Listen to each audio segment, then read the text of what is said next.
When I attended my younger brother's wedding celebration, my designated seat was placed in the corridor. My new sister-in-law smirked, remarking that only close relations deserved a proper table. Worse still, there wasn't even a place card bearing my name. My brother merely chuckled, suggesting I clearly didn't matter enough. I rose, retrieved my present, and announced my departure. My brother's face drained of color instantly. "I'm Victoria, 32 years of age, and employed as a museum curator in Rockingham. Had you inquired a month prior, I would have described my family as moderately dysfunctional. The typical passive-aggressive comments during holiday gatherings, my mother favoring my younger brother Thomas, and my father blissfully oblivious to everything transpiring around him. Irritating, certainly, but not unbearable. Then came Thomas's wedding, and I realized something profound. My family didn't merely have favorites. They had a protagonist, and it certainly wasn't me. Some context: Thomas, 29, has been treated like nobility his entire existence. The boy who, at 17, threw a temper tantrum because our parents purchased me a second-hand bicycle for university transport, while he demanded a brand-new motor car upon reaching the same milestone. Naturally, he received exactly what he wanted. He was the golden child, the prince who could commit no wrong, even when terribly mistaken. I was the elder sibling tasked with setting an exemplary standard, which translated to excelling without acknowledgement. Achieving top marks earned me nothing but my mother's dissatisfaction. "Victoria, you're capable of more." Meanwhile, Thomas, barely passing his examinations, warranted celebration with confectionery and festivities. Entering Thomas's wedding, I harbored no illusions about my importance. Obviously, it was his celebration, and I intended to be supportive, smile for photographs, and navigate the day without unnecessary conflict. What I couldn't have anticipated was how deliberately they would demonstrate my insignificance within our family. Early indications were evident. First, I discovered my exclusion from the wedding party. Understandable enough. Not everyone incorporates siblings into their ceremonial entourage. Then I learned that Thomas's childhood acquaintance, his colleague, and his bride's cousin's partner were all included. That revelation stung somewhat, but perhaps he simply desired fresh faces. Then came the seating arrangements. I harbored no expectations of joining the head table. That space is reserved for the couple and their wedding party. But I anticipated sitting alongside our family, the people with whom I'd shared blood and celebrations throughout my life. When I arrived at the venue and collected my place card, something peculiar occurred. My name wasn't listed with my parents or extended family.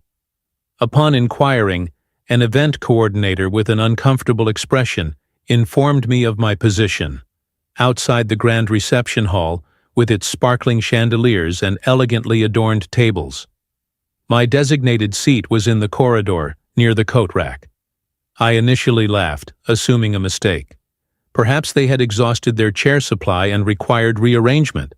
But no, that was my assigned position. A solitary small table near the entrance, accompanied only by the musty scent of winter coats. I required answers. Locating Thomas near the bridal chamber, surrounded by admirers while our mother fussed over his attire, I approached. He acknowledged me with an artificial smile. "You've arrived," he observed. I displayed my place card and inquired why my seat wasn't within the reception hall. He feigned innocence before explaining they needed to prioritize close family at the main tables. "I am close family," I reminded him. My mother, who had been pretending not to eavesdrop, interjected sweetly, "Victoria, please don't create a disturbance. It's Thomas's special occasion." That's when Thomas delivered the statement that officially rendered this the worst wedding I'd ever attended. "Well, you're not really immediate family anymore." I stared, attempting to comprehend his meaning. He shrugged, adjusting his boutonniere as though our conversation bored him. "You relocated to Rockingham years ago. You rarely visit. You're not married or partnered. Things are different now." The sensation that settled in my chest defies description. Not merely anger, but something heavier, colder. I wasn't immediate family because I had the audacity to pursue my career and establish my own life? Because I remained unmarried? Before I could respond, another voice interrupted. Thomas's new mother-in-law, Adelaide. Though we'd had minimal interaction previously, her personality became immediately apparent. She thrived on conflict. Glancing at me with unconcealed smugness, she remarked, "Oh, you're Victoria." I wondered who occupied that solitary seat. "Indeed," I confirmed tightly. "The sibling who apparently doesn't count." Adelaide chuckled condescendingly. "Well, weddings necessitate prioritizing only the most significant individuals." In that moment, everything crystallized. This wasn't a seating error or poor planning. This was deliberate. And with that realization, something within me shifted. I wouldn't endure this wedding quietly, nor would I depart without making a statement.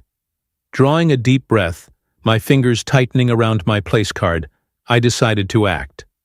They had forgotten one crucial detail. I grew up with Thomas. I knew his secrets, everything he said behind closed doors, particularly regarding his new mother-in-law. I turned toward Adelaide with fabricated sympathy. How curious.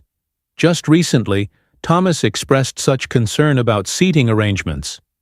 Thomas, previously disinterested, suddenly stiffened. Adelaide raised an eyebrow questioningly. "Indeed," I continued casually. "He was quite distressed, mentioning he didn't want certain individuals seated near the head table. Something about not wanting wedding photographs ruined by—" "What was your exact phrasing, Thomas?" "Ah, yes, tacky fashion sense." Silence descended upon our group. Adelaide's smirk vanished instantaneously. Thomas appeared ashen. I wasn't finished. "And remember your anxiety regarding speeches? You were genuinely concerned about what certain people might say." I gave Adelaide a pointed look. "Your precise words were, 'If she delivers a speech, I'll lose my composure. She's so embarrassing, always making everything about herself.'" Adelaide's expression darkened dangerously. Thomas produced a strangled noise. "That's untrue," he protested weakly. I continued relentlessly. "Don't forget the bachelor celebration, where you spent half the evening complaining about Adelaide, counting days until you needn't pretend niceness, only tolerating her to avoid beginning your marriage with controversy." Adelaide's mouth fell open in shock. My mother looked horrified. My father took a step backward, clearly wishing to dissociate from the unfolding drama. Thomas's friends exchanged wide-eyed glances. Thomas himself appeared ready to combust, speechless with rage. Adelaide turned on him furiously. "You ungrateful wretch! After everything I've contributed to this wedding, the finances, the connections, and you've been disparaging me behind my back?" Thomas stammered incoherently. Adelaide confronted our parents. "You condoned this behavior? You raised him to be this deceitful?" My mother seemed faint. "Certainly not. Thomas would never—" "Don't attempt this," I interrupted, shaking my head. "You absolutely knew. You simply didn't care. You raised him believing he's the center of the universe. Naturally, he'd eventually treat everyone with contempt." By now, guests were staring openly, whispering among themselves. Even Thomas's bride finally appeared, bewildered by the commotion. Adelaide immediately redirected her fury. "Your husband has been insulting my family throughout your engagement, complaining about my attire, my proposed speech, my very presence, saying he's merely enduring me until no longer necessary." The bride turned to Thomas, visibly shocked. "Is this true?" Thomas denied everything frantically, but his credibility was clearly shattered.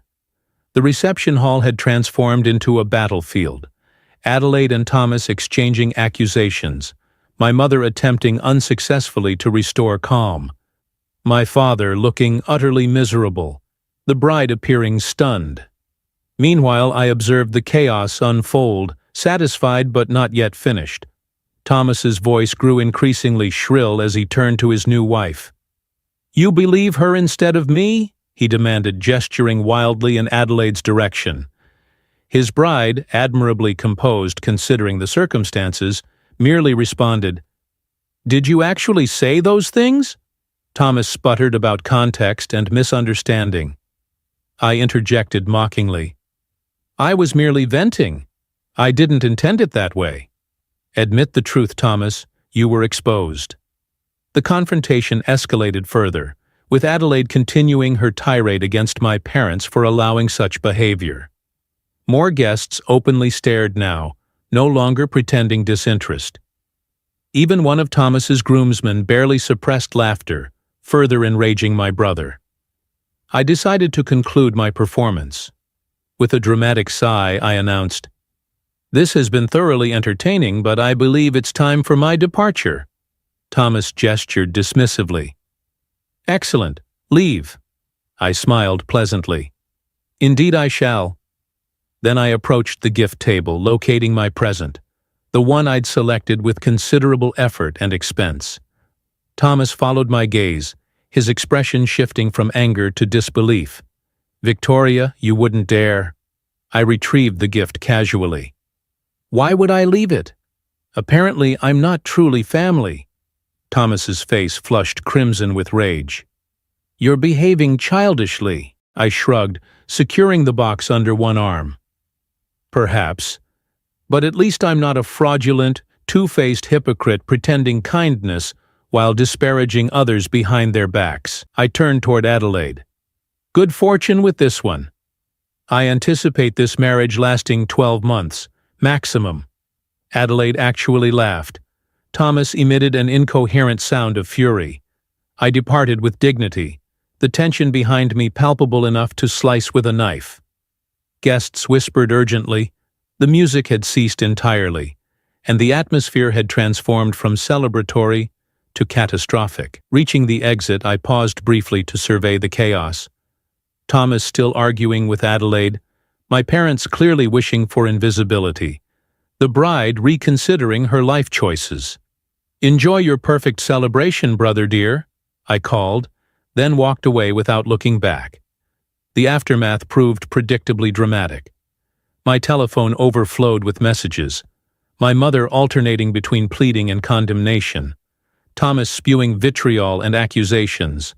The wedding had deteriorated completely after my exit, with Adelaide publicly denouncing Thomas before all guests. The newlyweds had quarreled viciously that night, their marriage already strained before properly beginning. Surprisingly, only my father seemed understanding. "They ignited the situation themselves," he acknowledged during our subsequent conversation. "Your mother and brother mistreated you inexcusably." Thomas demanded my apology, convinced it would somehow salvage his relationship with Adelaide. I refused categorically. He had spent years treating me as insignificant and now faced consequences for his actions. Weeks have passed since that fateful evening. My relationship with Thomas remains severed, and his marriage shows signs of imminent collapse. Do I regret my actions? Not remotely. Sometimes justice arrives unexpectedly, even at a wedding.